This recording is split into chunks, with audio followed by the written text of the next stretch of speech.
پاکستان کے مسائل حل کرنے کے لیے ہمیں جس چیز کی ضرورت ہے وہ یہ ہے کہ ہم ادھر ادھر دیکھنے کی بجائے نا اس وطن کے مسائل حل کرنے کے لیے یا اللہ کا قرآن دیکھیں یا اپنے نبی کی سیرت دیکھیں، اور پھر اس کی روشنی میں کوئی عملی چیزیں اگر ہم دیکھنا چاہیں تو پھر دور صدیق اکبر کو دیکھیں، پھر وہ وقت دیکھیں جو حضرت عمر نے گزارا، پھر وہ طرز حکومت دیکھیں جو سیدنا عثمان غنی کا تھا، پھر وہ جرت مندانہ فیصلے دیکھیں جو مولا علی شیر خدا نے۔ آپ اس طرز کو لے کر آگے چلیں، آپ اس پر غور کریں، یہ ہمارے مسائل کا حل ہے۔ اس میں سے اپنے لیے اسباق اکٹھے کریں اور ان اسباق کی روشنی میں اپنی زندگی کو مرتب کریں۔ مسائل حل ہونے کے لیے ہوتے ہیں، مسائل پیچھے رہ جاتے ہیں اور انسان کی محنت اس سے آگے چلی جاتی ہے۔ تو میں جو سمجھتا ہوں سب سے پہلا حل اس وطن کا یہ ہے کہ قیادت جرت مند اور مخلص ہونی چاہیے۔ اگر قائدین مخلص نہیں ہوں گے، اگر وہ اخلاص کے ساتھ آگے نہیں بڑھیں گے، وہ جو خبریں ہم عوام کو سننے کو ملتی ہیں کہ فلاں جگہ کمیشن کھا گیا اور فلاں نے یہ دیکھا کہ مجھے کیا ملے گا، میری اولاد کو کیا ملے گا، تو اس طرح کی قیادتیں ملک نہیں چلایا کرتی۔ وہ اپنے خاندان تو مضبوط کرنے میں کامیاب ہو جاتی ہیں، اپنے مخصوص احباب کو نوازنے میں تو شاید کسی حد تک وہ کامیاب ہو جاتی ہیں، پر ملی نفع نہیں کر پاتی۔ ملی نفع وہ لوگ کرتے ہیں جو اپنی ذات سے اٹھ کر اونچا ہو کر سوچنے کے اور فیصلے کرنے کی جرت رکھتے ہیں، اور جو قیادتیں جرت مند ہوتی ہیں وہ قوموں کو کبھی مایوس نہیں ہونے دیتی۔ ان کی عوام یہ نہیں کہتی کہ یہاں کچھ بھی نہیں ہو سکتا، یہاں حالات ٹھیک نہیں ہو سکتے۔ یہ جو بہت سارا لوگوں کا ملک سے جانا ہے، پڑھے لکھے نوجوانوں کا وطن چھوڑنا ہے،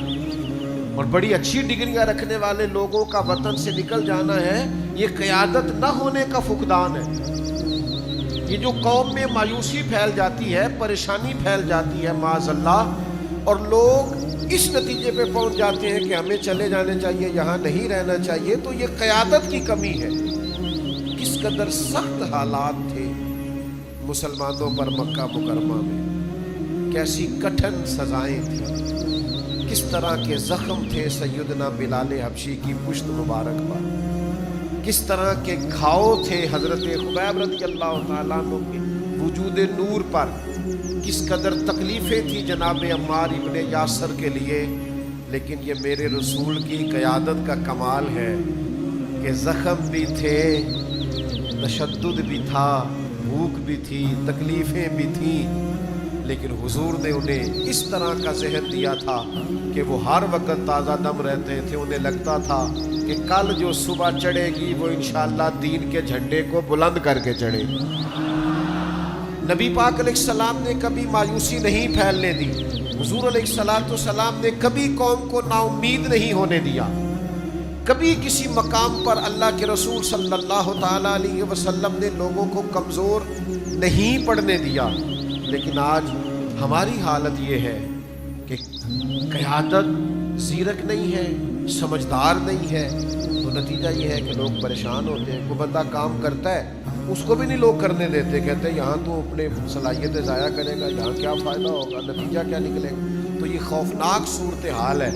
یہ پریشان کن صورتحال ہے، یہ تکلیف دہ صورتحال ہے۔ اس کے لیے ہمیں فوری طور پر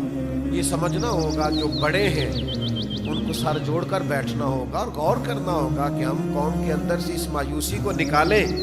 اور ہم انہیں بتائیں کہ انشاءاللہ تعالیٰ یہ کلمے کی بنیاد پر بنا ہوا وطن ہے، یہاں کچھ بھی نہیں ہوگا۔ انشاءاللہ تعالیٰ اس دھرتی پر ایسے پھول کھلیں گے جس کی خوشبو سے صرف پاکستان ہی نہیں پوری دنیا کے دل ٹھنڈے ہو جائیں گے۔